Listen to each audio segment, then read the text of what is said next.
So, Jai Hind everyone, welcome back to the channel. I am back again with the most demanding series of the year, that is OP GABA 2.0. इससे पहले मैं OP GABA 1.0 के नाम से भी एक playlist बना चुकी हूँ, जिसमें मैंने आपको जो OP GABA की जो पूरी बुक में जितने भी टेबल्स हैं, चार्ट्स हैं, बॉक्सेस हैं, वो सब एक प्लेलिस्ट में कवर कराए थे। और OP GABA 2.0 हमने इसलिए शुरू की थी ताकि हम जो चैप्टर्स है उसको बेसिक से कवर करें, मतलब पूरा पूरा चैप्टर करें। उसमें हमने सिर्फ boxes flow charts and all किए थे, तो आप वो ओपिगाबा 1.0 वाला जो प्लेलिस्ट है वो भी ज़रूर से देख लेना। उसमें भी आपका पूरा ओपिगाबा कवर है और ये हम चैप्टर वाइज कवर कर रहे थे। आपके बहुत सारे यूट्यूब पे कमेंट्स आ रहे थे कि ये सीरीज़ मैंने 1 साल पहले स्टार्ट की थी और उसको मैंने यूनिट 6 तक करवा के छोड़ दिया था, इसलिए क्योंकि उस पर ज़्यादा व्यूज़ नहीं आए थे, ज़्यादा लोगों तक पहुँच नहीं पा रहा था, तो मुश्किल से 50-100 व्यूज़ आ रहे थे, तो इसलिए मैंने कंटिन्यू नहीं किया। लेकिन अब वो सीरीज़ जो है बहुत पॉपुलर हो चुकी है और उसके बाद बहुत सारे यूट्यूब कमेंट्स, इवन मेल पे भी लोग मेरे को बहुत सारे मेल्स भी आ रहे थे कि मैम ओपिगावा सीरीज़ कंटिन्यू करो। तो आपकी हाई डिमांड पे मैं आपके लिए लेकर आई हूँ यूनिट 7। यूनिट 6 तक हमने कवर कर लिया था और यूनिट 7 है हमारा कंसेप्ट ऑफ सॉवरेनिटी, यानी कि जिसको हम बोलते हैं संप्रभुता। ठीक है, तो संप्रभुता का जो कॉन्सेप्ट है वो आज हम डिस्कस करेंगे ओपिगावा से। आपके एमए पॉलिटिकल साइंस, ग्रेजुएशन में अगर आपके पास पॉलिटिकल साइंस ऑनर्स है तो उसमें बहुत हेल्पफुल ये सीरीज़ होने वाली है एग्ज़ाम पर्पज से भी। तो स्टार्ट करते हैं कंसेप्ट ऑफ सॉवरेनिटी। तो कॉन्सेप्ट ऑफ सॉवरेनिटी की अगर मैं बात करूँ तो सॉवरेनिटी का मतलब क्या होता है आपके बुक के अकॉर्डिंग। तो सॉवरेनिटी का सिंपल सा मतलब है, ये बहुत इंपॉर्टेंट एलिमेंट है। पहली बात तो स्टेट का संप्रभुता का क्या मतलब है कि आप जो हो फ्री हो डिसीजन लेने के लिए। ठीक है, जो स्टेट है, स्टेट क्या है, फ्री है। अगर मैं बोलूँ कि आप सॉवरेन हो, मतलब कि आप अपने डिसीजन खुद से ले सकते हो, कोई एक्सटर्नल इंटरफेरेंस नहीं होगा। वैसे अगर स्टेट की सॉवरेनिटी की बात करें तो स्टेट फ्री है अपने डिसीजन लेने के लिए।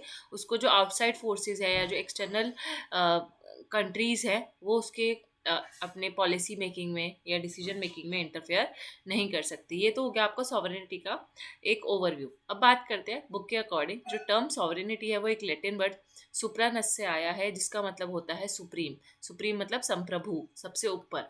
ठीक है, द सोवरेनिटी डिनोट सुप्रीमेसी और supreme power of the state.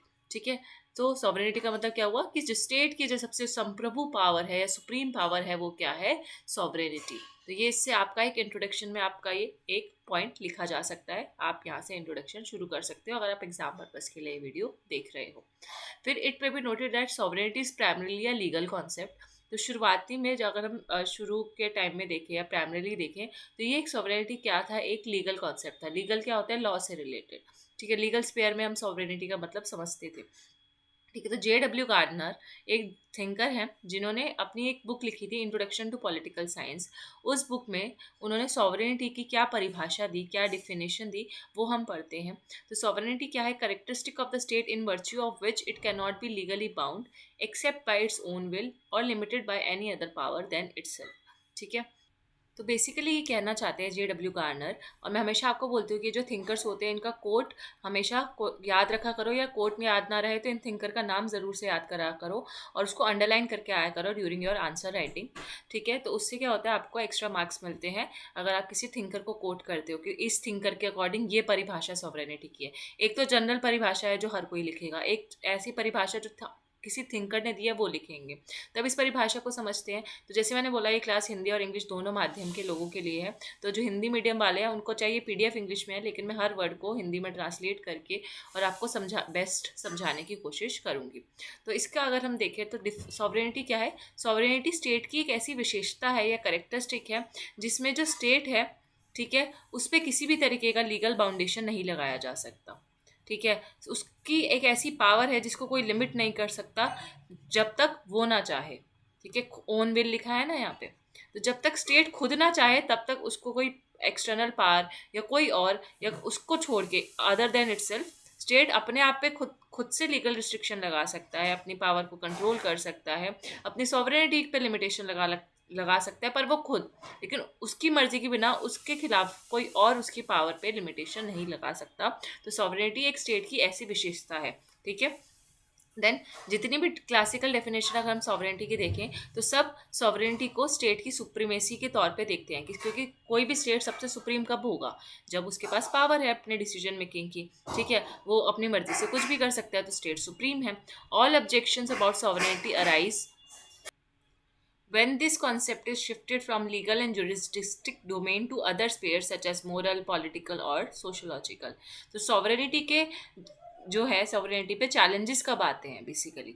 ठीक है, सॉवरेनिटी को चैलेंजेस तब फेस करने पड़ते हैं जब वो लीगल स्फीयर में, अभी तक तो हम सॉवरेनिटी का मतलब लॉ की सेंस में समझ रहे थे कि हम लॉ बनाने में सुप्रीम है, हम जो मर्जी चाहे हम लॉ बना सकते हैं, स्टेट सॉवरेन है, वो लॉ बना सकती है। लेकिन जब हम यही सॉवरेनिटी को हम मोरल एस्पेक्ट्स में लेकर आते हैं, यही सॉवरेनिटी को हम जब पॉलिटिकल एस्पेक्ट्स में लेकर आते हैं, और यही जो स्टेट की संप्रभुता है उसको जब हम सामाजिक लेवल पे बात करते हैं, राजनीतिक लेवल पे बात करते हैं, नैतिक आधार पे बात करते हैं सॉवरेनिटी की, तब इस पे कुछ ना कुछ ऑब्जेक्शंस हो जाते हैं। देखो, स्टेट जब तक खुद से लॉ बना रहा था तब तक वो सुप्रीम था, वो कुछ खुद से कुछ भी लॉ बना सकता था। लेकिन जब स्टेट ने मोरालिटी के ऊपर भी लॉज बनाने लग दिया कि मतलब जो मोरल है वो स्टेट डिसाइड कर रहा है, ठीक है, सोवरेन है स्टेट, वो मोरालिटी भी डिसाइड कर सकता है क्या मॉरल है, क्या सही है, क्या गलत है।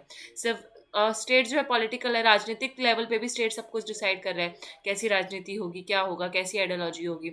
और सामाजिक लेवल पे मतलब सामाजिक में हमारी मैरिज से रिलेटेड, फैमिली से रिलेटेड, या हमारे जीवन में कुछ हो रहा है, ठीक है, हमारी जो नीड्स है उसमें भी स्टेट सॉवरेन होने लग जाए कि ठीक है, स्टेट हर चीज़ में इंटरफेरेंस कर रहा है और वो सॉवरेन है, वो कुछ भी कर सकता है, कोई भी डिसीजन ले सकता है। तो तब ये जो स्टेट की जो सॉवरेनिटी है ये प्रॉब्लमेटिक हो जाती है। अभी तक तो प्रॉब्लमेटिक नहीं थी कि वो कानून बना रहा था, लेकिन बाकी चीज़ों में भी जब इंटरफेयर करने लग जाओगे तो क्या होगा, सॉवरेनिटी जो है उसको चैलेंज फेस करने पड़ सकते हैं। अब जो सॉवरेन है वो कोई भी हो सकता है। सॉवरेन जैसे अगर आपने हॉब्स पढ़ा है कभी, तो हॉब्स जो है वो लिव्याथन बुक लिखते हैं, वो लिव्याथन को सॉवरेन मानते हैं। ठीक है, कि वो लिव्याथन है जो थर्ड पार्टी है स्टेट, वो कुछ भी कर सकता है। वैसे ही फिलोसफर किंग जो प्लेटो एग्जाम्पल देते हैं, वो उसका फिलोसफर किंग सॉवरेन है। तो यहाँ पे भी एग्जाम्पल वैसे ही दिया गया है कि जो सॉवरेन है, सॉवरेन में एक सॉवरेनिटी हो गया तो वो एक आइडियोलॉजी हो गई। ठीक है, वो एक प्रोसेस हो गया, वो एक आइडिया हो गया। सॉवरेन हो गया तो मतलब हम एक पर्टिकुलर पर्सन या स्टेट की या मोनार्क की बात कर रहे हैं। मोनार्क होता है ना, ठीक है, एक राजा, मतलब जो एक रूल होता है किंग का, ठीक है, वो मोनार्क कहलाया जाएगा। या कोई चीफ एग्जीक्यूटिव है या कोई असेंबली है, ठीक है। या जब हम किसी एक पर्सन या ग्रुप पे सॉवरेन को यूज करते हैं तो हम सॉवरेन वर्ड यूज करते हैं, सॉवरेनिटी यूज नहीं करते। सॉवरेनिटी तो आइडिया है, सॉवरेन कोई भी हो सकता है। मैं जैसे विशाली सॉवरेन, मतलब कि जो विशाली है यानी कि मैं जो हूँ वो कुछ भी काम कर सकती हूँ। ठीक है, तो वो सॉवरेन जो है बस उसका काम क्या है, चाहे वो मोनार्क हो, चाहे वो चीफ एग्जीक्यूटिव हो, चाहे वो असेंबली हो, या सॉवरेन स्टेट ही क्यों ना हो, उसका काम होता है लॉज बनाना, उस कमांड्स इशू करना और पॉलिटिकल डिसीजन लेना। पॉलिटिकल डिसीजन में पब्लिक गोल से रिलेटेड डिटरमाइन करना, प्रायोरिटीज को डिटरमाइन करना, ये होता है। Which are binding on all individuals and association within his jurisdiction.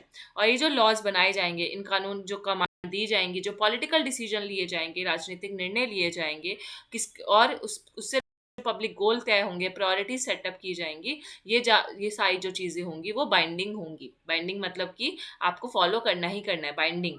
ठीक है, कि आपके लिए कंपलसरी है उसको फॉलो करना, उसको बोलते हैं बाइंडिंग। तो ये कंपलसरी है किसके लिए, इंडिविजुअल्स के लिए, यानी कि हमारे लिए, सिटीजन्स के लिए। और उनके जो क्षेत्र, ठीक है, जुरिडिक्शन होता है आपका जो कार्य क्षेत्र है जिसमें आप कार्य निर्वाहन करते हो बेसिकली। अगर मैं हिंदी वर्ड ये सही यूज़ कर रही हूँ तो बताना। ठीक है, सो ये जो इनका जो जुरिडिक्शन है, इनका जो कार्य क्षेत्र है, उनके अंडर जो जो लोग आते हैं, जैसे इंडिया है, ठीक है, तो इंडिया क्या हो गया, हमारा जुरिडिक्शन। तो जो कानून बनाएगा अगर सेंटर, हमारी सरकार, तो वो पूरे इंडिया पे लागू की जाएगी। तो इंडिया का जो ये जोग्राफिकल बाउंड्री है, ये उसका क्या हो गया, जुरिडिक्शन, कि जहाँ तक आपकी लॉ एप्लीकेबल है। इंडिया के बाहर थोड़ी लॉ एप्लीकेबल होंगे, या किसी उसके बाहर के सिटीजन पे हमारे लॉ थोड़ी एप्लीकेबल होंगे। तो ये हो गया उसका जुरिडिक्शन। तो जो भी लॉज बनाए जाएंगे, ठीक है, वो बाइंडिंग होंगे इंडिविजुअल पे, एसोसिएशन पे, जो उसके जुरिडिक्शन के अंडर आती है। तो ये क्या है, बेसिक आइडिया ऑफ सॉवरेनिटी। अब आपको अगर ये वीडियो स्मॉल लग रहा है, अगर बाई चांस अगर आप मोबाइल में देख रहे हो और क्लियर नहीं है, तो आपके पास मोबाइल में ऑप्शन होता है जूम करने का। ठीक है, बाकी टैबलेट या लैपटॉप में देख रहे हो तो आपको क्लियर दिख रहा होगा, और नहीं तो आप जूम कर सकते हो। ठीक है, तो अब ही यहाँ पे किसके लिए यूज हुआ है, ही यहाँ पे सॉवरेन, कोई भी सॉवरेन की बात हो रही है। ठीक है, तो जो सॉवरेन है वो क्या कर सकता है, वो फिजिकल फोर्स भी अप्लाई कर सकता है। जैसे स्टेट के पास पावर है ना हमें पनिश करने की, अगर हम स्टेट के किसी कानून को तोड़ेंगे तो वो स्टेट हमें पनिश कर सकता है अगर हम उसके कानून नहीं माने या उसके डिसीजन नहीं माने। तो वैसे ही यहाँ पे वो बात लिखी है कि जो स्टेट है या फिर जो भी सॉवरेन होगा, चाहे वो किंग हो, चीफ एग्जीक्यूटिव हो, कोई भी हो, वो फिजिकल फोर्स का यूज कर सकता है पनिश करने के लिए अगर हम उसके कानून को, ऑर्डर्स को या फिर डिसीजन को, निर्णयों को इग्नोर कर रहे हैं या फिर उसका पालन नहीं कर रहे हैं, डिसोबे कर रहे हैं, उल्लंघन कर रहे हैं। द सॉवरेन इशूज लॉ, और जो सॉवरेन है वो लॉज इशू करता है, कमांड्स देता है, डिसीजन लेता है अपनी मर्जी से। सॉवरेन का मतलब है अपनी मर्जी, अपनी मर्जी, मेरी मर्जी वैसे वाला, ठीक है। तो अपनी मर्जी से जो भी आप कार्य कर रहे हो वो सॉवरेन, और इसके लिए इसको किसी और का कंसेंट या अप्रूवल लेने की जरूरत नहीं है, किसी भी इंडिविजुअल या एसोसिएशन। फिर यहाँ पे जो सॉवरेनिटी है, अगर सॉवरेनिटी की एक प्योरेस्ट फॉर्म देखी जाए तो सॉवरेनिटी सबसे ज़्यादा फिट किसके लिए होगी, सबसे ज़्यादा एप्लीकेबल किसके लिए होगी, तो मोनार्क के लिए, रैदर देन असेंबली और कॉन्स्टिट्यूशनल सेटअप। तो सॉवरेनिटी का सबसे प्योरेस्ट एग्जांपल क्या होता है, मोनार्क, क्योंकि एक किंग ही है जो अपनी मर्जी से कुछ भी कर सकता है, उसको किसी दूसरे का अप्रूवल लेने की जरूरत नहीं है, किसी को कंसेंट लेने की जरूरत नहीं है। लेकिन वैसे ही जो स्टेट की सॉवरेनिटी है उस पर लिमिटेशंस होते हैं, वैसा तो है नहीं कि अपनी मर्जी से कुछ भी करता रहेगा। तो हमारा इंडिविजुअल, क्योंकि हमने उसको वोट दिया है तो सिटीजन्स की भी विल कंपलसरी होती है उसमें, इसलिए बोला गया है कि सॉवरेनिटी का जो प्योरेस्ट फॉर्म है वो मोनार्की में देखा जाता है। और बाकी जगह जो सॉवरेनिटी होती है लेकिन वो थोड़ा लिमिटेड सॉवरेनिटी होती है, फुल सॉवरेनिटी कहीं नहीं होती।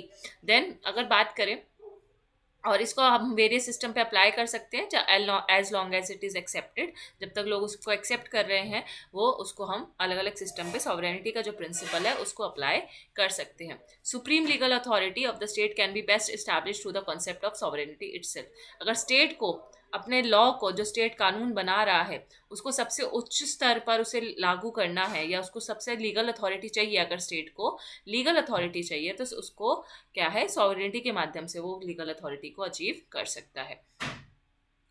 और ये जो लीगल अथॉरिटी होगी ये इंटरनल स्पेयर में भी होगी और एक्सटर्नल स्पेयर में भी, यानी कि आंतरिक और बाहरी दोनों रूप से ये लीगल अथॉरिटी स्टैब्लिश की जाएगी। अब इंटरनली कैसे है और एक्सटर्नली कैसे है, तो दोनों का एग्जाम्पल से समझ लेते हैं। तो internally it establish supremacy of the state over individuals and association, मतलब कि अगर इंटरनल, आंतरिक तौर पे अगर हम सॉवरेनिटी की बात करें, अब इसमें आप ऐसे लिख सकते हो अपने एग्जाम्पल देकर, ठीक है, अपने जो पेपर है आंसर राइटिंग में आप ऐसे समझा सकते हो एक माइंड मैप के थ्रू, ठीक है। माइंड मैप बना के तो ज़्यादा इजी रहेगा, तो आपके लिए भी टाइम बचेगा और जो चेकर है वो भी आराम से आपको एक्स्ट्रा मार्क्स दे देगा कि हाँ भाई इसने लिखा हुआ है सब, ठीक है। तो सॉवरेनिटी इंटरनल होती है और एक्सटर्नल होती है, ठीक है। सॉवरेनिटी किसकी, स्टेट की, और स्टेट की भी हम किस में बात कर रहे हैं, लीगल अथॉरिटी के सेंस में बात कर रहे हैं कि स्टेट के पास लीगल अथॉरिटी है ना। तो इंटरनल तरीके से भी है कि वो कैसे अपनी अथॉरिटी जमा सकता है, और एक्सटर्नल कैसे जमा सकता है। इंटरनल का मतलब है इंडिविजुअल पे और एसोसिएशंस पे, ठीक है, जब वो एसोसिएशन और इंडिविजुअल को कंट्रोल कर पा रहा है। और एक्सटर्नली का मतलब है कि जो स्टेट है वो खुद में इतना इंडिपेंडेंट है, उसको एक्सटर्नल का मतलब कि उसको बाहर के जो दूसरे स्टेट हैं या बाहर की जो दूसरी कंट्री है उससे वो सॉवरेन है, ठीक है। तो बाहर का कोई कंट्री, जैसे ब्रिटिशर आए थे, ठीक है, या यूएसए है, चाइना है, वो हमारे काम में इंटरफेयर नहीं कर रहा, तो हम क्या है, एक्सटर्नली सॉवरेन है। कि स्टेट जो है उसको दूसरे स्टेट या दूसरी कंट्रियां, स्टेट यानी कि दूसरी कंट्री, दूसरे नेशंस उसको कंट्रोल नहीं कर सकते। ये इंटरनेशनल लेवल पे बात हो रही है, मतलब आईआर के कॉन्टेक्स्ट में, इंटरनेशनल रिलेशंस। और इंटरनल मतलब इंडिया के अंदर, जैसे एग्जांपल वाले, इंडिया के अंदर जो स्टेट है हमारे ऊपर कंट्रोल कर सकता है, इंडिविजुअल पे, हमारे जो एसोसिएशंस है उस पे। तो ये बहुत ईजी था और इसको आप ऐसे ही चार्ट के माध्यम से अपने एग्जाम्पल्स अपने आंसर राइटिंग में बता सकते हो। फिर theoretically each sovereign state is equal to every other in international law. तो हर सॉवरेन स्टेट जो है वो एक दूसरे के इक्वल है। अगर जैसे मान लो यूएसए एक सॉवरेन स्टेट है तो इंडिया भी एक सॉवरेन स्टेट है, तो इस मामले में ये दोनों क्या है, बराबर है, ठीक है। बस ये है कि इनके बस पॉपुलेशन के लेवल पे हो गया, इकोनॉमिक वेल्थ के लेवल पे ये अलग होंगे, लेकिन रिगार्डलेस ऑफ दिस ये सॉवरेनिटी के मामले में इक्वल होंगे। चाहे यूएसए की कितनी पॉपुलेशन हो, इंडिया की कितनी पॉपुलेशन हो, यूएसए हमसे कितना ही अमीर क्यों ना हो और इंडिया की जो अमीरी है थोड़ी कम क्यों ना हो, लेकिन सॉवरेनिटी के लेवल पे वो दोनों इक्वल हैं, ठीक है। ये एक एग्जाम्पल के तौर पे मैंने यूएसए इंडिया का एग्जाम्पल ले लिया। वैसे इसमें बताया गया कि सारे जो सॉवरेन स्टेट है वो सॉवरेनिटी के अगर मद्देनजर रखते हुए वो इक्वल होते हैं, ठीक है। देन यूएन चार्टर की बात करें तो यूएन चार्टर बोलता है कि UN is based on the principle of sovereign equality of all its member. तो अगर आप यूएन के मेंबर हो, जैसे इंडिया यूएन का मेंबर है, यूएसए है, तो ठीक है, तो जितने भी कंट्रीज यूएन के मेंबर हैं तो यूएन उसको खुद, यूनाइटेड नेशन खुद उसको, संयुक्त राष्ट्र जिसको हम बोलते हैं, वो अपने मेंबर्स को ये मतलब अपॉर्चुनिटी देता है, या आप बोल लो कि ये एक तरीके से बेनिफिट देता है, ठीक है, यूएन, कि जितने भी मेंबर्स हैं मेरे अंडर वो सब आप अपने इंडिविजुअल लेवल पे वो क्या है, सॉवरेन है। तो आप ये यूएन वाला पॉइंट भी डाल सकते हो। Then it recognizes the sphere of domestic jurisdiction which is to be reserved to each member state, and हमें सबकी जो jurisdiction है, कार्य क्षेत्र है डोमेस्टिक लेवल पे, उसको हमें क्या करना है, रिस्पेक्ट करनी है, ठीक है, सबकी अपनी डोमेस्टिक जुरिडिक्शन की रिस्पेक्ट करनी है और हर मेंबर स्टेट की। तो ये यूएन बता रहा है सिंपल। अब नेक्स्ट पैराग्राफ पे अगर हम बात करें तो जिस जो कॉन्सेप्ट है सॉवरेनिटी का, वो सॉवरेन को, सॉवरेन अब कोई भी हो सकता है, स्टेट हो सकता है, कोई मनार्क हो सकता है, तो वो सॉवरेनिटी का जो कॉन्सेप्ट है वो सुप्रीम पावर देता है किसको, विल ऑफ द सॉवरेन, जो सॉवरेन की इच्छा है, ठीक है, जो संप्रभु है उसकी जो इच्छा है वो सबसे क्या है, सर्वप्रिय है, सर्वप्रिय या फिर सबसे ऊपर है, सुप्रीम है, ठीक है। और अ, और इसका नेचर क्या है, सॉवरेनिटी का जो नेचर है, ये जो पावर है वो पावर कैसी है, एब्सोल्यूट है, एब्सोल्यूट यानी कि निरपेक्ष है, ठीक है, हिंदी मीडियम वालों के लिए भी बता रही हूँ। देन अनलिमिटेड है, अनलिमिटेड तो आपको पता ही है, परपेचुअल पावर है, परपेचुअल मतलब कि ऐसी पावर जो परमानेंट है, हमेशा हमेशा रहेगी ही, ठीक है, तो परमानेंट। तो ये 3 कैरेक्टरिस्टिक्स है जो आपको अपने आंसर में जरूर से मेंशन करने हैं। However not to be interpreted as an arbitrary power, लेकिन हम इसको आर्बिट्रेरी पावर नहीं मान सकते, ठीक है। तो सॉवरेनिटी का मतलब ये नहीं है कि कुछ भी, लाइक कुछ भी कर रहे हो, ठीक है, तो आर्बिट्रेरी पावर ये नहीं है, मतलब आर्बिट्रेरी होता है मनमर्जी करना, ठीक है, बेसिकली। तो अपनी मनमर्जी से आप कुछ भी कर रहे हो, तो इस सॉवरेनिटी वो नहीं है, ठीक है, सॉवरेनिटी एब्सोल्यूट है, अनलिमिटेड है, परपेचुअल है, लेकिन वो आर्बिट्रेरी नहीं है, ये आप डाल सकते हो। Then the absolute power implied by the sovereignty is not intended to be exercise without reason और विदाउट इन्वोकिंग वन कॉन्साइंस और सेंस ऑफ जस्टिस। अब ये बोल रहे हैं आपके पास एब्सोल्यूट पावर है, एब्सोल्यूट क्या हो गया, निरपेक्ष हो गया, या पूर्ण हो गया, ठीक है, या परम है, अल्टीमेट पावर क्या है, आपके पास ही है, जो आप चाहो आप कर सकते हो, लेकिन इसमें भी एब्सोल्यूट का मतलब नेगेटिव सेंस में नहीं है, पॉजिटिव सेंस में है, ठीक है। तो जैसे कि पॉजिटिव सेंस का क्या मतलब है, जब आप अपनी पावर का यूज कर रहे हो तो आप रीजन का इस्तेमाल कर रहे हो, आप में अक्ल है कि आप जस्टिस की, ठीक है, जस्टिस क्या है, जस्टिस क्या नहीं है, उसकी अक्ल आप में होनी चाहिए, आप में मतलब कि स्टेट में, या स्टेट नहीं तो कोई जो भी सॉवरेन है जो डिसीजन ले रहा है, वो अपना रीजन का इस्तेमाल करेगा, जस्टिस का जो सेंस है उसके पास वो इस्तेमाल करेगा, अपने कॉन्साइंस का इस्तेमाल करेगा, और तब जाके वो डिसीजन लेगा। तो एब्सोल्यूट का मतलब वो है कि आपके पास एब्सोल्यूट पावर है, सारी पावर आपके पास है, परम शक्ति आप ही हो, लेकिन जब आप उस शक्ति का इस्तेमाल कर रहे हो तो आपकी अपनी शक्ति का गलत इस्तेमाल नहीं करना है, basically reason justice conscience apply करना है उस पर, ठीक है। और आपको ये भी ध्यान रखना है कि आपको किसी कस्टम्स के उसमें आप ना जोड़ो, रीति रिवाज जो कस्टम है आपके, वो आपके आड़े ना आए डिसीजन लेते टाइम, ठीक है। आपको सोशल वैल्यूज का ध्यान रखना है, आइडियल्स का ध्यान रखना है, लोगों के कस्टम्स का भी ध्यान रखना है, लेकिन अपने कस्टम्स को, रीति रिवाजों को थोपना नहीं है, ठीक है। कॉमन इंटरेस्ट का ध्यान रखना है, पब्लिक इंटरेस्ट का ध्यान रखना है जब आप डिसीजन ले रहे हो। तो ये है यहाँ पे एब्सोल्यूट का मतलब, एब्सोल्यूट पावर का मतलब यहाँ पे ये समझाया गया है पॉजिटिव टाइप, पॉजिटिव एस्पेक्ट में। Then due regard to all this factor has to be given, otherwise the legitimacy and authority of the sovereign power will be rapidly eroded and sovereignty may eventually be lost. तो इसमें simple सी बात ये लिखी हुई है, अगर आप इन सब का पालन नहीं करते, एब्सोल्यूट है, अनलिमिटेड है, परपेचुअल पावर है, लेकिन आप ये कंसाइंस, रीजन, जस्टिस और आर्बिट्रेरी पावर के बिना, ठीक है, आर्बिट्रेरी मतलब आपको आर्बिट्रेरी पावर का यूज नहीं करना है, मनमर्जी नहीं करनी है, तब जब ये आप सारे प्रिंसिपल्स को फॉलो करोगे तभी सॉवरेनिटी जो है वो लेजिटिमेट होगी, तभी आपकी सॉवरेनिटी जो है मानी जाएगी। अदरवाइज जो सॉवरेनिटी आपके पास है ना, अगर आप उसका गलत इस्तेमाल कर रहे हो तो वो जो सॉवरेनिटी है वो कोई लॉस्ट हो जाएगी, इरोड हो जाएगी, मतलब खत्म हो जाएगी, ठीक है। तो वो सॉवरेनिटी का आइडिया नहीं रहेगा, फिर वो तो डिक्टेटरशिप हो गया एक तरीके से। सॉवरेनिटी तो बहुत पॉजिटिव कॉन्सेप्ट है, right. Then the idea behind the absolute nature of sovereignty is that, कि अगर हम बात करें एब्सोल्यूट सॉवरेनिटी की, तो एक सेकंड इसको थोड़ा सा रब कर लेते हैं। सो एब्सोल्यूट सॉवरेनिटी जो है वो लीगली स्पीकिंग अगर हम बोले, मतलब लॉ की सेंस में सॉवरेनिटी क्या है, लॉ की सेंस में sovereignty is not obliged to consult or seek the approval of any other individual, कि हमें डिसीजन लेते टाइम हमें किसी भी इंडिविजुअल या किसी भी ग्रुप का क्या है अप्रूवल नहीं लेना है, और क्या गलत है, मतलब क्या कौन से लॉ सही हैं, कौन से लॉ गलत है, उसके लिए भी हमें किसी का अप्रूवल लेने की ज़रूरत नहीं है।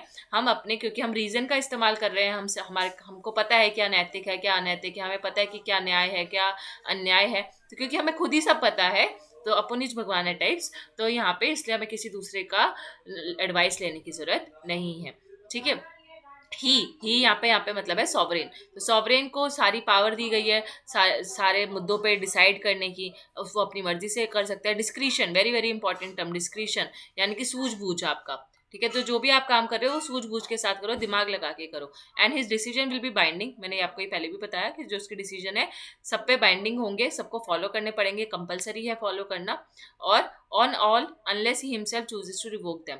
तो जब तक स्टेट यानी कि सॉवरेन जब तक खुद ना चाहे, जब तक वो अपने लॉज को खुद रिवोक ना कर दे, इनवैलिड डिक्लेयर ना कर दे, तब तक, या कोई लॉ है ऐसा कानून बना दिया बाद में उन्होंने खत्म कर दिया, तब तक वो खुद ना खत्म करते, तब तक आपको उस लॉ का पालन करना है, वो आपके लिए बाइंडिंग है।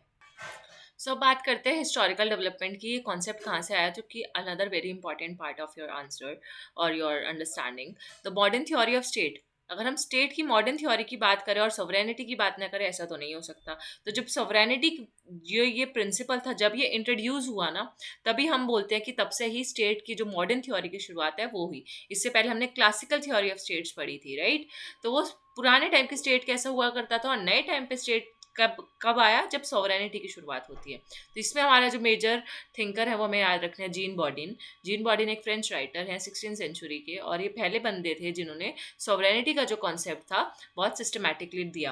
तो इनका नाम जो है स्वर्ण अक्षरों में अपनी किताब में लिख लीजिए और अच्छे से याद कर लीजिए, क्योंकि very very very important thinker किस जिन्होंने, जीन बॉडिन जो थे, उन्होंने सॉवरेनिटी का कॉन्सेप्ट दिया था सबसे पहली बार सिस्टमैटिक। इससे पहले सॉवरेनिटी का कॉन्सेप्ट और या फिर जो टर्म है पहले भी बहुत लोग दे चुके थे, लेकिन सिस्टमैटिक तरीके से, एक अच्छे तरीके से जीन बॉडिन ने दिया था। तो ये आपके आंसर में ज़रूर से मेंशन होने चाहिए। ऑल्सो जीन बॉडिन से पहले एरिस्टोटल भी दे चुके थे, ठीक है, जिसमें वो बोलते हैं कि सुप्रीम पावर है डिफरेंट बॉडीज के पास, और फॉर्म ऑफ गवर्नमेंट बताते हैं एरिस्टोटल का। आपने गुड फॉर्म ऑफ गवर्नमेंट और बैड फॉर्म ऑफ गवर्नमेंट पढ़ा होगा, राइट, कि जैसे मोनार्की गुड में आता है और यहाँ पे आपका tyranny bad form of government है, then aristocracy good form of government है, oligarchy bad form of government है, पॉलिटी आपका गुड फॉर्म ऑफ गवर्नमेंट, और डेमोक्रेसी को बैड फॉर्म ऑफ गवर्नमेंट मानते थे। ठीक है, इतने डिटेल में जाने की जरूरत नहीं थी, पर हाँ आपने अगर एरिस्टोटल भी रिवाइज हो जाना चाहिए अगर आपके पास वेस्टर्न पॉलिटिकल थॉट है तो। देन यहाँ पे he had not given the idea of sovereignty because, तो एरिस्टोटल ने एंशियंट डेज में सुप्रीम पावर का तो बात की थी अपने गवर्नमेंट को जब वो बताते हैं, लेकिन उन्होंने कुछ सॉवरेनिटी का ऐसा कोई आइडिया नहीं दिया था। उनके अकॉर्डिंग जो रूलर या रूलिंग बॉडी की जो पावर है वो लिमिटेड होती है बाय लॉ। तो जो एरिस्टोटल है वो कहते हैं कि कानून जो है स्टेट की पावर को लिमिट करता है, तो इसलिए स्टेट को ज़्यादा सॉवरेनिटी मत मत दो, ठीक है। तो स्टेट जो मतलब जो लॉ है वो सबसे ऊपर है, और लॉ के नीचे फिर स्टेट है, तो स्टेट जो है वो लॉ का पालन करेगा। Then condition in the middle ages were not favourable to the development of the concept of sovereignty. तो हम जब मिडल एजेस में आते हैं तो उसमें सॉवरेनिटी का जो कॉन्सेप्ट था वो डेवलप नहीं हो पाता, ठीक है, क्योंकि वहाँ पे फ्यूडलिज्म वगैरह चल रहा होता है, पोप की जो पावर है वो सुप्रीम होती है। पोप पता है ना, पादरी जो चर्च के पादरी होते हैं, तो उस टाइम पे क्रिश्चियनिटी और रिलीजन इन सब का बोलबाला होता है, तो सॉवरेन स्टेट का या सॉवरेनिटी का कॉन्सेप्ट जो है उस टाइम पे नहीं आ पाता। तो जो फिर सॉवरेनिटी का आइडिया कब आता है, जीन बॉडिन के थ्रू आता है बाद में मॉडर्न थ्योरी में, ठीक है। फिर मिडिवल पीरियड जब खत्म होता है उसके बाद बहुत सारे कारक ऐसे होते हैं, कारण ऐसे होते हैं जिसकी वजह से नए नए पॉलिटिकल आइडियाज इमर्ज होते हैं। जो फ्यूडल नॉबल्स होते हैं वो, उनकी फ्यूडल क्लास होती है बेसिकली, वो वीक हो जाती है, और उसको वीक कौन करता है, क्रूसेड्स आपको बताओगे ग्रुप थे, तो क्रूसेड्स का ग्रुप फ्यूडल नॉबल्स को वीक कर देता है, एंड उनकी खुद की लड़ाइयाँ चलती रहती हैं आपस में, नोबल्स की और क्रूसेड्स की। तो अगर फ्यूडल सिस्टम हिंदी मीडियम वालों को नहीं पता तो जागीरदारी संबंधी बोल सकते हो या सामंती बोल सकते हो, ठीक है। तो ये फ्यूडल का आपका हिंदी अनुवाद हो जाएगा फ्यूडल सिस्टम का, ठीक है, जिसमें एक मालिक होता है और एक सेवा करने वाला सेवादार होता है, ठीक है। तो ये फ्यूडल सिस्टम आपको पता ही होगा। देन कॉमर्स मतलब जो वाणिज्य है और आपका टाउन्स है उनकी वो डिस्ट्रॉय होने लग जाते हैं, ठीक है, और इसकी वजह से वेल्थ की मोनोपोली खत्म होने लग जाती है। हम एंड की बात कर रहे हैं जब मिडिवल पीरियड का एंड हुआ था, उससे पहले तो टाउन स्टैब्लिश हो गए थे, लेकिन बाद में एंड होते होते ही वेल्थ वगैरह का सिस्टम, वेलफेयर का सिस्टम डिस्ट्रॉय हो जाता है, मिलिट्री सुप्रीमेसी उनकी ख़त्म हो जाती है, ठीक है। तो ये सारी कुछ चीज़ें थी। अब मेन हमारा जो कॉन्सेप्ट है वो इतना ये वाला इंपॉर्टेंट है भी नहीं, रूल कि हमें मिडिवल पीरियड के बारे में इतना जानने की ज़रूरत नहीं है। सिर्फ आपको ये याद रख लो कि जो फ्यूडलिटी का कॉन्सेप्ट था वो मिडिल एजेस में नहीं था, इतना भी याद रखो, तो इसको आप याद मत भी रखो तो चलेगा। Then the ruling monarchs of national states, जैसे इंग्लैंड था, फ्रांस था, उन्होंने यूनिफिकेशन और सेंट्रलाइजेशन ऑफ अथॉरिटी जो था अचीव कर लिया था, ठीक है। तो ruling monarchs of national states, monarch आपको पता है ना, जिसको आप एक किंग बोलते हो, सम्राट बोलते हो, मोनार्क, जिसमें एक ही का रूल होता है, ठीक है। तो ये यहाँ पे कौन थे, इंग्लैंड और फ्रांस में जो थे मोनार्की सिस्टम चलता था, और उसमें यूनिफिकेशन उन्होंने अचीव कर लिया था। यूनिफिकेशन मतलब सारी चीज़ों को एक साथ यूनिफाई करके एक सिस्टम डेवलप करना, और सेंट्रलाइजेशन मतलब आपका केंद्रीकरण करना। तो यहाँ पे है कि नेवर अटेन्ड बिफोर, ठीक है। तो इससे पहले जो आज तक कोई अचीव नहीं कर पाया था सेंट्रलाइजेशन और डिग्री ऑफ यूनिफिकेशन, वो अब इंग्लैंड और फ्रांस ने अचीव कर लिया था। तो यहाँ पे नेवर अटेन्ड बिफोर वर्ड है, ठीक है। यहाँ यानी कि जो इससे पहले किसी और ने अचीव नहीं किया था। फिर अब आ जाते हैं, ये बिफोर वर्ड नेक्स्ट पेज पे आ गया है। So they freed themselves from control of the pope और एज वेल। तो उन्होंने जो पोप थे, जो क्रिश्चियनिटी में जो सारा जो राज बोल सकते हो आप जिसको, तो क्रिश्चियनिटी में क्या होते थे, पोप होते थे, पादरी होते, तो सारा कंट्रोल पादरी करते थे, पोप करते थे, सब उन्हीं की बात मानते थे। लेकिन इंग्लैंड और फ्रांस ने जो पोप वाला सिस्टम था उसको भी खत्म किया, और अथॉरिटी को क्या किया, सेंट्रलाइज किया, इनसे छीन के एक केंद्रीकरण किया, अथॉरिटी का यूनिफिकेशन किया, यूनिटी लेकर है। Thus the ground had been prepared for the development of the theory of sovereignty. तो जब यहाँ पे पोप सिस्टम खत्म हो गया, सेंट्रलाइजेशन हो गया, तो अब एक हमारा क्या बोलते हैं, एक बेस क्रिएट हो चुका था, जिसमें हम सोवरेनिटी को ला सकते थे। द जीन बॉडिन जो है, who held Henry third king of France in the highest esteem, became an exponent of this theory. तो जीन बॉडिन ने किस कॉन्टेक्स्ट में लिखा है, फ्रांस के, क्योंकि फ्रेंच थिंकर है। तो जो फ्रांस का जो किंग था, राजा था उस टाइम पे, हेनरी थ्री, ठीक है, तो उसको मद्देनजर रखते हुए उन्होंने उस कॉन्टेक्स्ट में सॉवरेनिटी की बात की थी। अब जीन बॉडिन के बारे में थोड़ा सा पढ़े तो इंपॉर्टेंट है, क्योंकि इनकी डेफिनेशन हमें याद रखनी है कि जीन बॉडिन ने सॉवरेनिटी की या संप्रभुता की क्या डेफिनेशन दी है।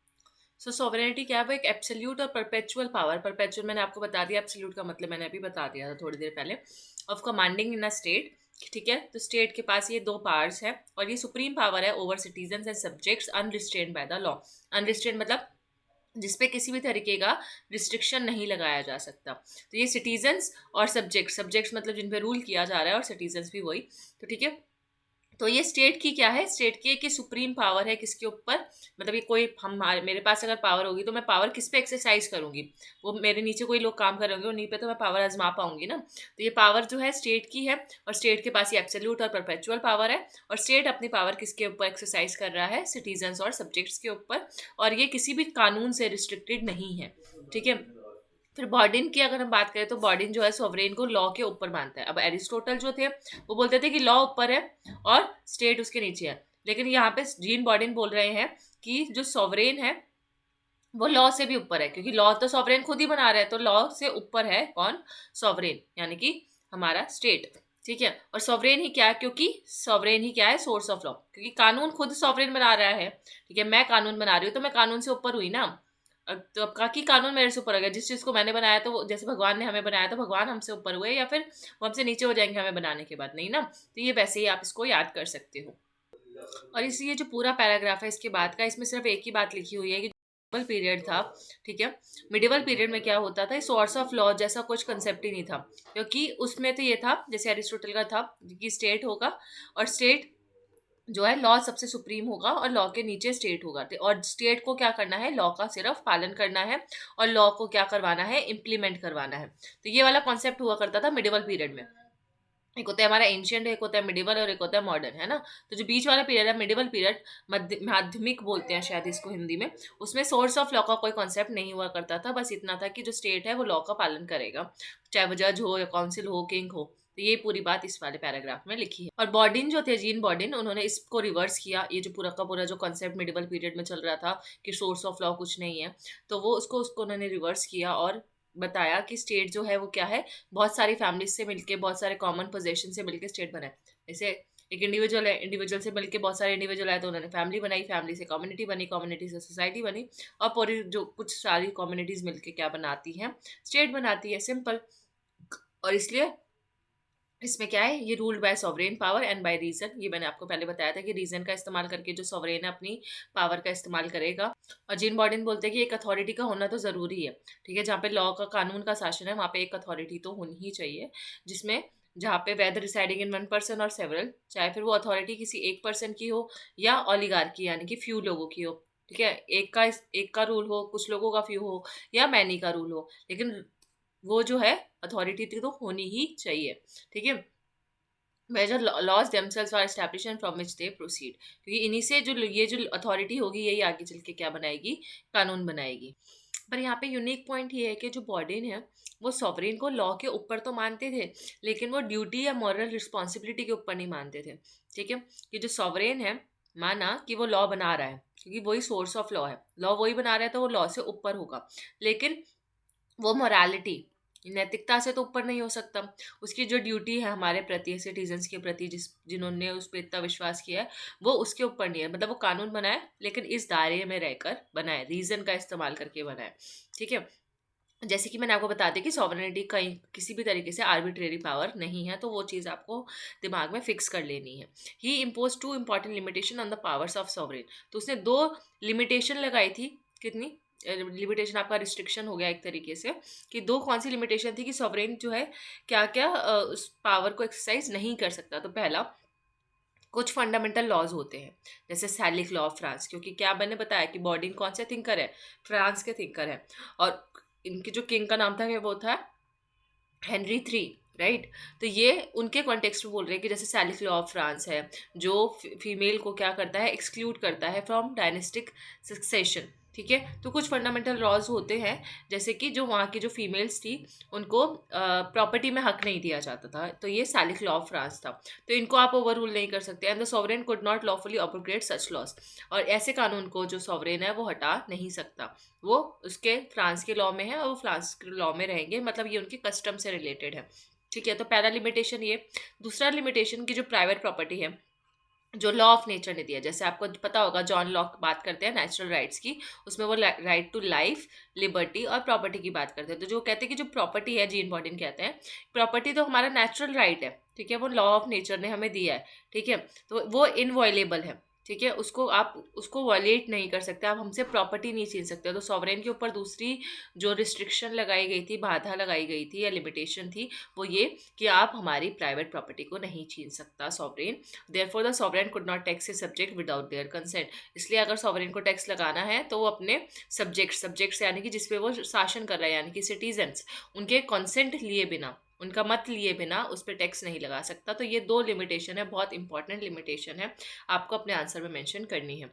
इसके बाद ये जीन बॉर्डन हो गए। इसके बाद जो दूसरे थिंकर है वो है हुगो ग्रूटियस। तब ह्यूगो ग्रूटियस जो है डच थिंकर है, इनको फादर ऑफ इंटरनेशनल लॉ बोला जाता है। अब इन्होंने सॉवरेनिटी का कंसेप्ट क्या दिया था? इन्होंने सॉवरेनिटी का कंसेप्ट इंटरनेशनल स्फेयर में दिया था, जो कि मैंने आपको अभी थोड़ी देर पहले बताया ना, एक्सटर्नल सॉवरेनिटी क्या होती है, बस उसी का जो वही सॉवरेनिटी ह्यूगो ग्रूटियस ने दी है, कि जो सॉवरेन स्टेट है उसको कोई फॉरेन कंट्रोल नहीं कर सकता, वो अपने डिसीजन लेने में संप्रभु है, सॉवरेन है, और उसको फॉरेन कोई फॉरेन एलिमेंट या फॉरेन कंट्रीज कंट्रोल नहीं कर सकती। और हमें इंटरनेशनल लॉ की उन्होंने दो डिस्टिंक्ट फाउंडेशन दी, मतलब दो नींव रखी थी इंटरनेशनल लॉ में, क्या कानून है उसके आधार पर। ठीक है, nations are subject to natural laws और dictate of the right reason in the same manner as citizens. ठीक है, तो बेसिकली सिंपल सी बात है, वो कहते हैं कि जो नेशन है उसको कोई भी कानून बना रहा है, ठीक है, माना कि वो अपने इंटरनेशनल स्फेयर में फ्री है, उसको कोई फॉरेन कंट्रोल नहीं कर सकता, लेकिन उसमें डिक्टेट किसका होगा, मतलब रूल किसका होगा? रीजन का, राइट रीजन। वो भी ऐसे नहीं कि कोई भी आप तर्क इस्तेमाल कर रहे हो,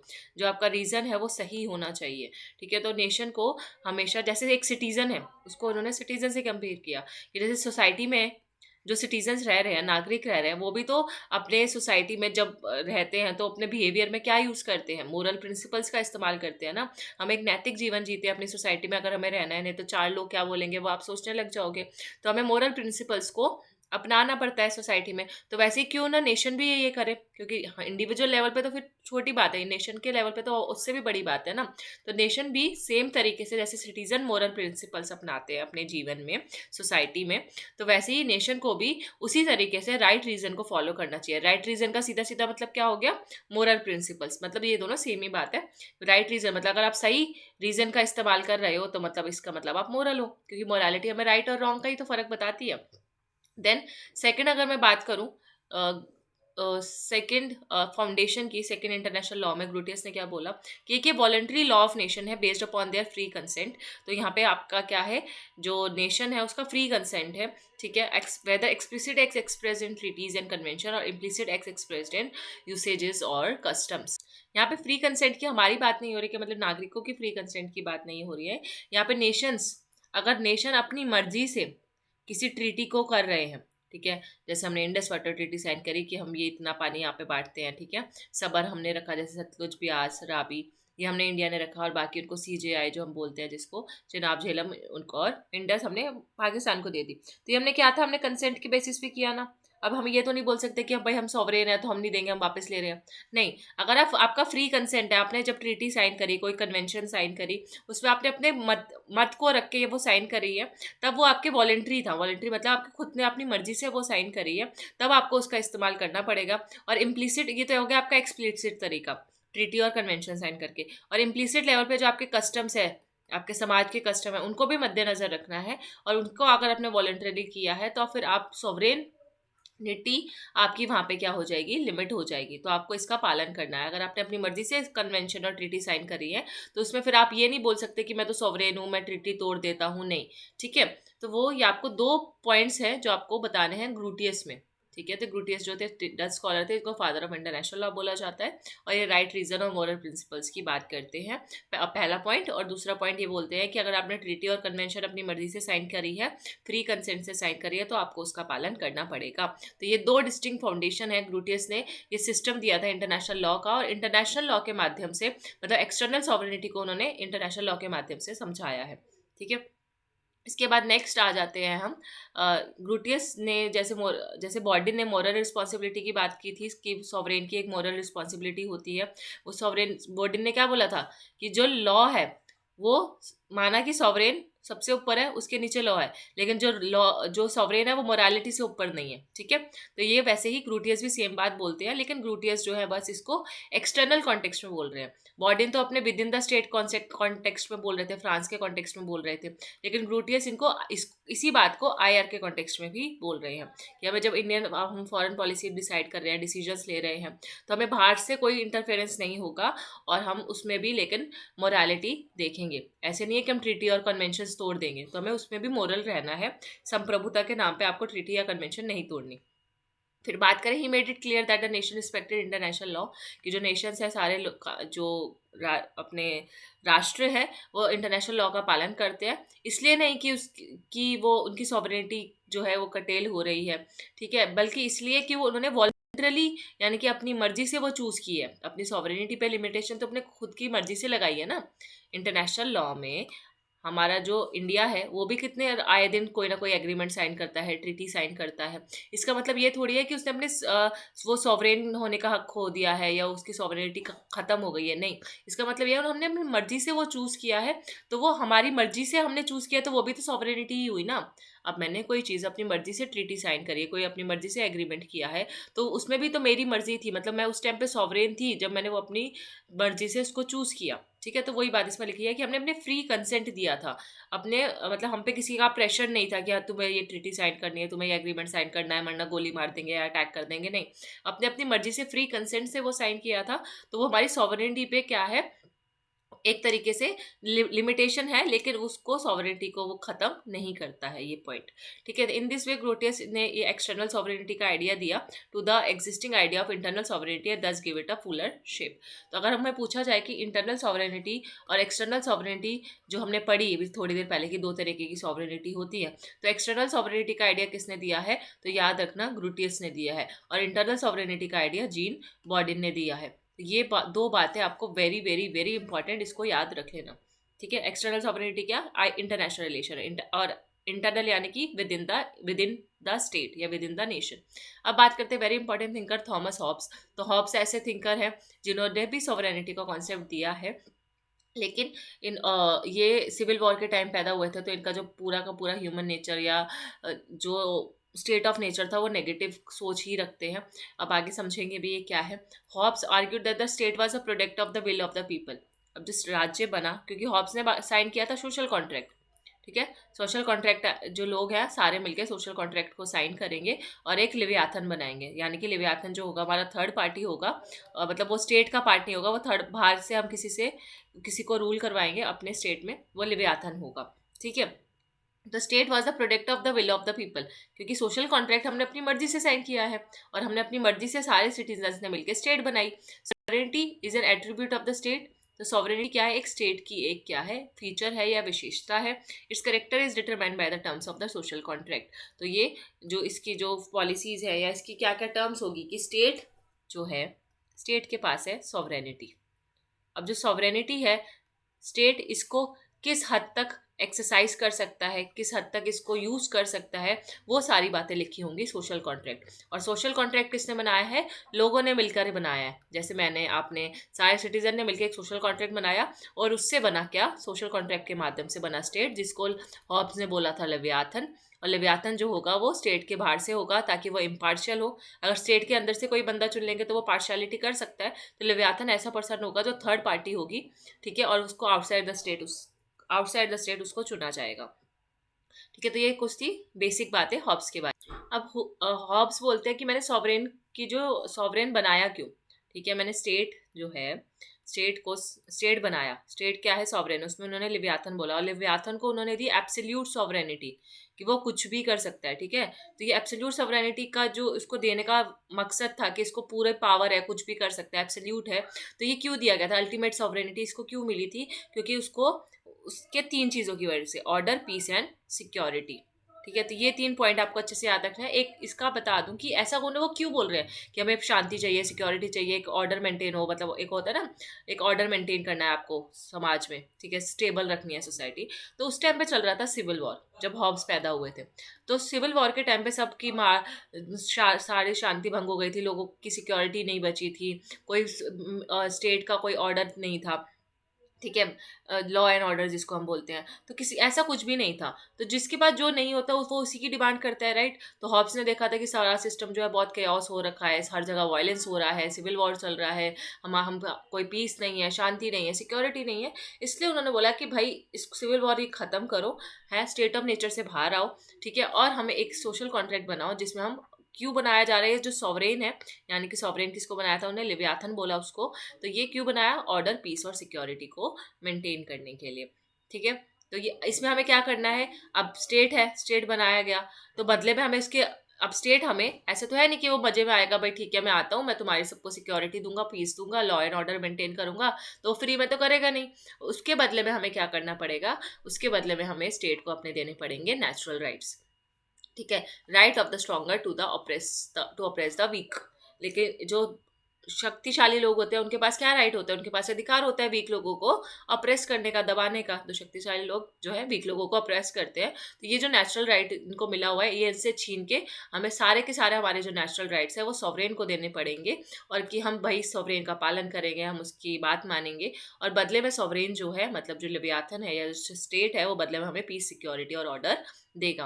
अब सरेंडर जो है वो कंप्लीट सरेंडर करना पड़ेगा आपको, कोई भी राइट्स आप अपने खुद के पास नहीं रख सकते। ठीक है, वो जो सारे राइट्स को आपको कंप्लीटली सरेंडर करना पड़ेगा, ये फाइनल होगा और ये इररिवोकेबल होगा। इररिवोकेबल का मतलब है इसको रिवर्स नहीं किया जा सकता। इस डिसीजन को हो गया तो हो गया, पत्थर की लकीर हो गई, ठीक है, इसको अब आप पार नहीं कर सकते। How can they ask for restoration of their natural rights once they have become civilised man? अब वो बोलते हैं कि अभी चलो ठीक है, मान लिया सिविल वॉर चल रहा है, अभी हम अनसिविलाइज्ड हैं और हमें अक्ल नहीं है, हम सारे सेल्फिश है, ब्रूटिश है, ये सारी बात हॉब्स बोल रहे हैं कि जो ह्यूमन नेचर होता है वो सेल्फिश होता है, ब्रिटिश होता है, लोग अपने सिर्फ अपने बारे में सोचते हैं। तो इस, अगर हम मान लो, अगर हम कल को चल के हमने स्टेट बना लिया, हमने इसको सारे राइट्स दे दिए, और आप बोल रहे हो इररिवोकेबल है, तो ये जो सिविलाइज्ड, अगर हम आने वाले टाइम में अनसिविलाइज से सिविलाइज्ड हो जाते हैं, शांति प्रिय और अच्छे बन जाते हैं, तब उस सिचुएशन में क्या हमारे नेचुरल राइट्स हमें वापस नहीं मिलेंगे? तो defying the authority of the sovereign would mean the reversion to the state of nature. और फिर इसमें हॉब्स एक अपना, जब ये क्वेश्चन उनसे पूछा जाता है हॉब्स से, तो हॉब्स कहते हैं कि अगर मान लो मैंने कल को सॉवरेन खत्म कर दिया, स्टेट को हटा दिया, तो तुम इतने नालायक हो ना, कि तुम कुत्ते के दुम हो, कि तुम वापस उसके पास वापस अनसिविलाइज हो जाओगे। सिविलाइज हो जाओगे स्टेट के, मतलब स्टेट उस आपको पनिश करेगा, स्टेट की मतलब फियर से, बेसिकली आप उसके फियर से सिविलाइज तो हो जाओगे, अच्छा सिस्टम मेंटेन हो जाएगा। लेकिन जैसे ही स्टेट हटेगा, अथॉरिटी हटेगी, आप फिर से पहले जैसे हो जाओगे, फिर से सिविल वॉर और ये सारी चीज़ें हो जाएंगी। तो इसलिए उसको वो बोलते हैं कि मैं, इसलिए ये जो राइट्स आप सरेंडर करें वो इरिवोकेबल होंगे, वो वापस आपको नहीं मिलेंगे। ठीक है, ताकि वो शांति बनी रहे। जब तक हमारी, ऐसा होता है ना कि जब तक हमारी मम्मी हमें देख रही है तब तक तो हम बहुत अच्छे से काम कर रहे हैं, ये वो, जैसे ही मम्मी और पापा की नज़र हटी हम वापस अपने लूप में आ जाते हैं, वापस पहले जैसे, अब तो कोई नहीं देख रहा, अब क्या कुछ भी कर सकते हैं। तो वैसे ही लोगों के साथ भी होता है, स्टेट के साथ भी होता है। जब तक स्टेट है हम अच्छे रहेंगे, कल को मान लो स्टेट हट गया, सरकार हट गई, तो फिर तो लोग यहाँ दंगा फसाद कर देंगे, है ना। अभी तो डर के मारे चुप रहते हैं कि भाई पनिशमेंट मिल जाएगी या जो भी।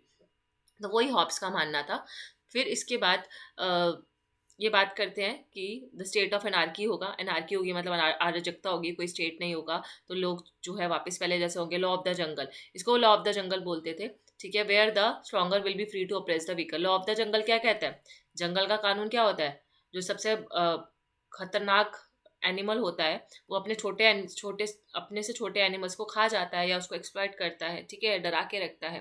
तो वैसे जैसे शेर है, शेर बाकी बकरी वगैरह को या सब हिरन वगैरह को खा जाएगा, तो यही है लॉ ऑफ द जंगल। तो वैसे ही जो सिविल वॉर था जब स्टेट ऑफ नेचर था, ठीक है, स्टेट ऑफ नेचर मतलब जब स्टेट नहीं बना था, ठीक है, उससे पहले का, तो वहाँ पे क्या था? लॉ ऑफ द जंगल था। जो स्ट्रांग होते थे वो वीक को एक्सप्लॉइट करते थे। Hobbes therefore places authority of the sovereign beyond challenge. इसलिए क्योंकि हॉब्स ने सिविल वॉर देखा था, उन्हें पता था कि इंसान अपने मकसद के लिए कितना दूर तक जा सकता है, कितने घिनौने काम कर सकता है। इसलिए उसने सॉवरेन को इतना पावरफुल बनाया कि उसको कोई चैलेंज ही ना कर सके। एब्सोल्यूट सॉवरेनिटी की बात वो करते हैं। देन थ्योरी ऑफ जो सॉवरेनिटी है हॉब्स की, वो बात करती है लेजिटिमेसी की, अथॉरिटी की, कि जो अथॉरिटी स्टेट के पास है वो क्या हो? लेजिटिमेट हो। लेजिटिमेट मतलब वो लीगल हो, ठीक है। ऐसे नहीं है कि इलीगल अथॉरिटी नहीं होनी चाहिए, क्योंकि लीगल अथॉरिटी इसलिए that the sovereign is the product of the will of people. अब लीगल अथॉरिटी वो कैसे होगी? किसी को हम पे शासन करना है और लीगली शासन करना है, तो हमें इसका मतलब जो वो पर्सन आ रहा है वो हमारे द्वारा चुने जाना चाहिए। वो हमारी इच्छा के अकॉर्डिंग वो अगर चुना जा रहा है तो वो लीगल है, ठीक है। अगर कल को कोई भी, जैसे हमने बीजेपी को वोट किया था और कल को बीजेपी सरकार में नहीं आती और बात कोई क्या दूसरी पार्टी कांग्रेस जैसे आ जाती है, तो ये क्या होगा? वो इलीगल अथॉरिटी होगी ना, क्योंकि सारे, मान लो सारे देश ने बीजेपी को वोट किया लेकिन आ गई कांग्रेस, तो वो हमारी मर्जी से तो नहीं आई, तो वो हमारा प्रोडक्ट नहीं है, तो इसलिए क्या है? वो इलीगल हो सकती है। तो इसलिए हॉब्स ने बोला कि अगर लीगल अथॉरिटी चाहिए तो लोगों का विल होना बहुत ज़रूरी है, and the sovereign enjoy his supreme authority for his functional value. तो इसलिए क्योंकि सॉवरेन जो है उसके फंक्शंस इतने इंपॉर्टेंट है ना, हम फंक्शंस क्या? Order, law and order maintain करना, पीस लेकर आना, सिक्योरिटी लाना, उसके फंक्शन इतने इंपॉर्टेंट है, इसलिए सॉवरेन को सुप्रीम अथॉरिटी देनी ही पड़ेगी, by virtue of providing order, peace and security in the place of anarchy and operation, ताकि हमें अनार्की, अराजकता और ऑपरेशन से छुटकारा मिल सके। इसलिए उसको सुप्रीम अथॉरिटी देना अनिवार्य है। तो ये 2 पॉइंट थे। फिर जॉन लॉक जो है दूसरे एक और थिंकर है हॉब्स के अलावा। जॉन लॉक भी बात करते हैं सोशल कॉन्ट्रैक्ट की, उसमें वो एब्सोल्यूट सॉवरेनिटी की बात नहीं करते, उसके जगह हॉब्स के विपरीत होते हैं ये, और ये लिमिटेड सॉवरेनिटी की बात करते हैं, ठीक है। जो सॉवरेन है उसको पूरा एब्सोल्यूट पावर मत दो, ये वो कुछ भी कर रहा है, ठीक है, उसको उसकी जो पावर है उसको लिमिट करो। अब लिमिटेड सॉवरेनिटी का मतलब क्या है? कि जॉन लॉक ने हमारे 3 नेचुरल राइट्स बताए। हॉब्स ने तो बोला कि अपने जितने भी अधिकार है सब सरेंडर कर दो।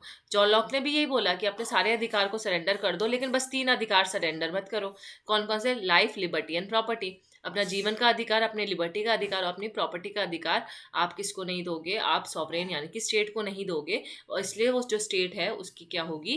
लिमिटेड सॉवरेनिटी होगी। लिमिटेड सॉवरेनिटी क्योंकि जो स्टेट है वो हमारी लाइफ, लिबर्टी और प्रॉपर्टी में दखल अंदाजी नहीं कर सकता, इसलिए वो क्या है? लिमिटेड है, ठीक है।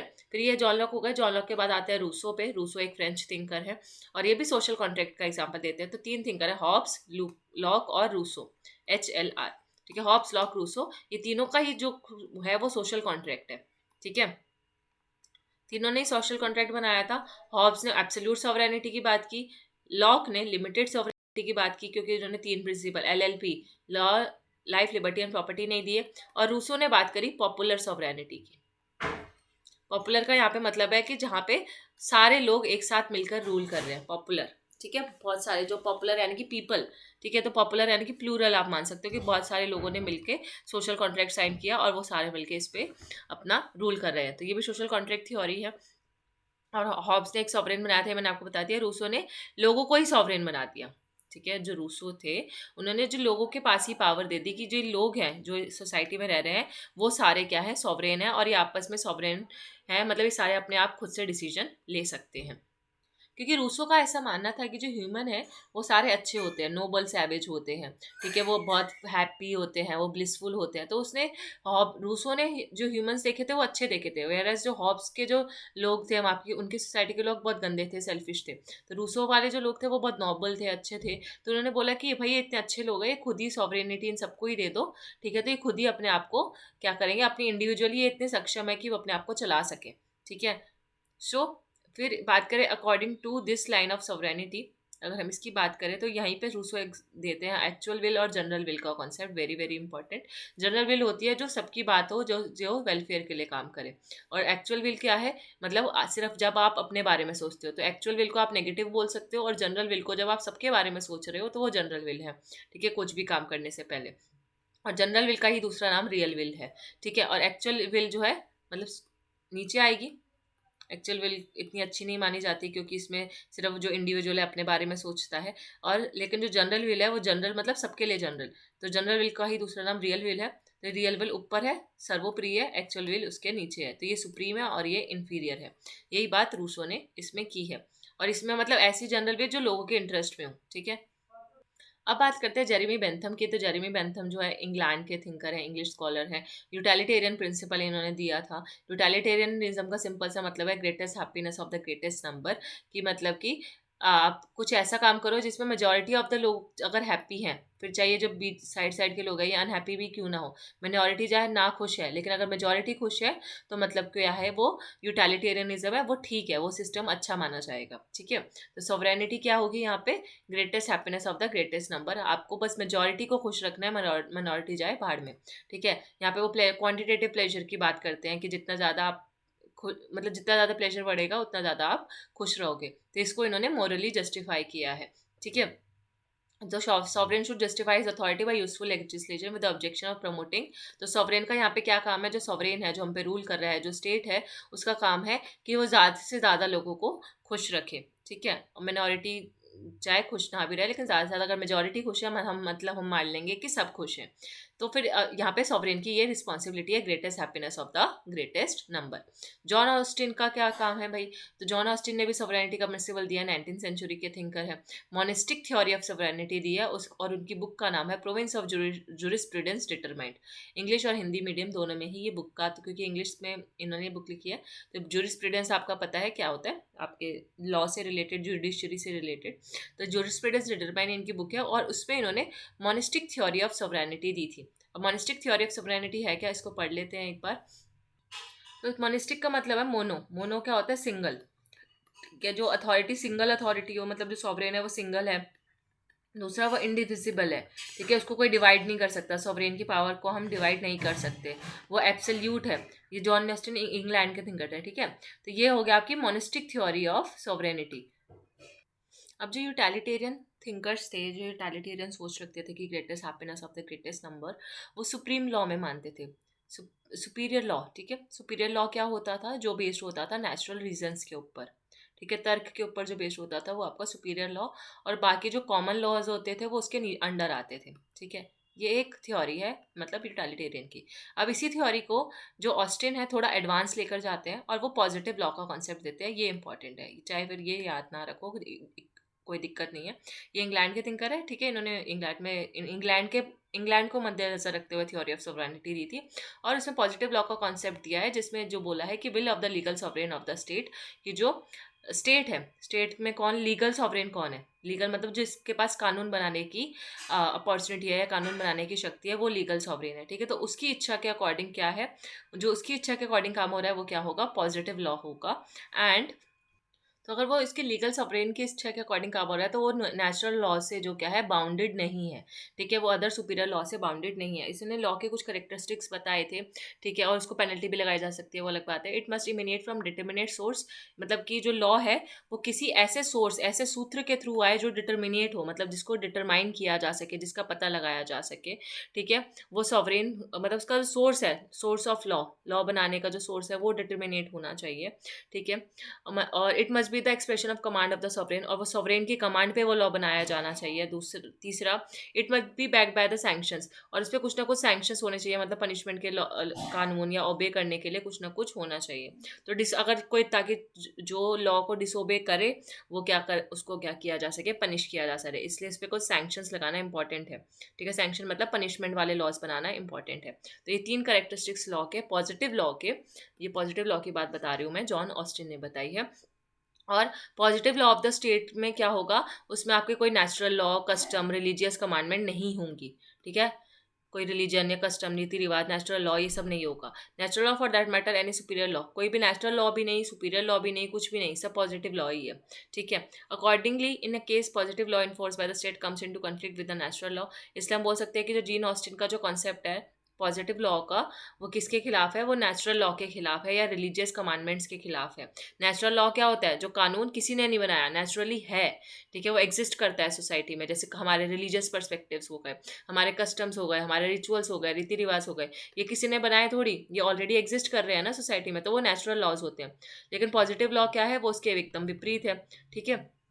Then Austin establish the supremacy of power, वो पावर को सुप्रीम मानते हैं, सॉवरेन को बिना किसी डाउट के वो सबसे सुप्रीम अथॉरिटी रखते हैं। देन कोई भी जो सिटीजन्स के राइट है, जैसे राइट टू प्रॉपर्टी, ठीक है, were nothing but concession granted by the sovereign, तो ये जो राइट टू प्रॉपर्टी है वो भी कौन देगा? सॉवरेन ही देगा। The subjects could have no legal right against the state, और सब्जेक्ट्स यानी कि हम, यानी कि सिटीजन्स के पास कोई भी किसी भी तरीके का लीगल राइट नहीं है स्टेट के खिलाफ जाने का। ठीक है। By establishing a single source of all positive law, तो सारे पॉजिटिव लॉ जितने भी हैं उसका एक ही सूत्र है, एक ही साधन है जिसके थ्रू वो लॉ बनाए जाएंगे, वो होगा monistic view of law, state and sovereignty. Monistic मतलब एक, सिंगल। ठीक है। तो सिंगल व्यू ऑफ लॉ है, स्टेट है, सॉवरेनिटी है, जो मैंने आपको मोनिस्टिक थ्योरी बताई वो ऑस्टिन ने दी है, और ऑस्टिन जो है लीगल करेक्टर ऑफ सॉवरेनिटी में मानते हैं। ठीक है, तो ये लीगल लॉ के परस्पेक्टिव से भी इनको याद रखना पूरा। ठीक है, सॉवरेनिटी का लीगल, क्योंकि मैंने आपको बताया ना कि सॉवरेनिटी के चैलेंज कब आ जाते हैं? जब तक वो लीगल टर्म्स में है तब तक तो ठीक है, जब वो मोरल, सोशल, पॉलिटिकल टर्म्स में भी सॉवरेनिटी आ जाती है तब जाके उसमें कुछ ना कुछ चैलेंजेस फेस करने पड़ते हैं। तो ये लीगल डायमेंशन बताया है सॉवरेनिटी का ऑस्टिन ने, और वो स्टेट को परफेक्ट एम्बॉडीमेंट ऑफ रीजन नहीं मानते एज आइडियलिस्टिक थ्योरी मेंटेन। तो आइडियलिस्ट जो थिंकर थे, जो आइडियलिस्ट थे, ठीक है, वो बोलते थे कि जो स्टेट है वो परफेक्ट है। ठीक है, स्टेट के पास सारा रीज़न है, वो परफेक्ट रीज़न लगा सकता है। लेकिन जो ऑस्टिन है वो इस विचारधारा के नहीं है, वो लीगल और फॉर्मल पॉइंट ऑफ व्यू से सॉवरेनिटी को समझाते हैं, और सॉवरेन अथॉरिटी जो है उसमें फंडामेंटल मोरल प्रिंसिपल्स होने चाहिए। ठीक है, लेकिन वो एक्सटर्नल अथॉरिटी के द्वारा लीगली बाउंड नहीं होने चाहिए। ठीक है, कोई एक्सटर्नल अथॉरिटी, कोई बाहर की कंट्री हम पे लीगल बाउंडेशन ना लगाए, लेकिन हाँ मोरालिटी होना हम में बहुत ज़रूरी है। और वो कभी भी, जीन ऑस्टिन जो है, कभी भी ये नहीं चाहेंगे कि जो हमारा जो सॉवरेन है जिसको हमने पावर दी है डिसीजन लेने की, वो इररिस्पॉन्सिबल हो। ठीक है, तो वो अपने कर्तव्य को समझे ही ना, तो हमें ऐसा सॉवरेन नहीं चाहिए, ऐसा ऑस्टिन बोलते हैं। और दिस इस authority is legally superior to all individuals and group within his jurisdiction, तो जो सॉवरेन है उसकी जो अथॉरिटी है वो सबसे सर्वप्रिय होगी। ठीक है, सबसे ऊपर होगी, और उसके जुरिडिक्शन के अंदर जितने भी इंडिविजुअल और ग्रुप आ रहे हैं वो उसके ऊपर अपनी अथॉरिटी को जमा सकता है। नेक्स्ट पॉइंट जो है आपका ये है करेक्टरिस्टिक्स ऑफ सॉवरेनिटी की, सॉवरेनिटी के क्या क्या करेक्टरिस्टिक्स होते हैं, ये हम डिस्कस करेंगे अपनी नेक्स्ट वीडियो पार्ट 2 में, और इसको फिर हम पार्ट 2 में ये जो चैप्टर है वो ख़त्म भी कर देंगे। सो मिलते हैं नेक्स्ट लेक्चर में, और आई होप आपको ये सीरीज़ अच्छी लगी होगी। अगर इसमें और अच्छे व्यूज़ आते हैं, आप इसको प्रमोट करते हो, शेयर करते हो, तो ये सीरीज़ को मैं कंटिन्यू रखने की कोशिश करूँगी।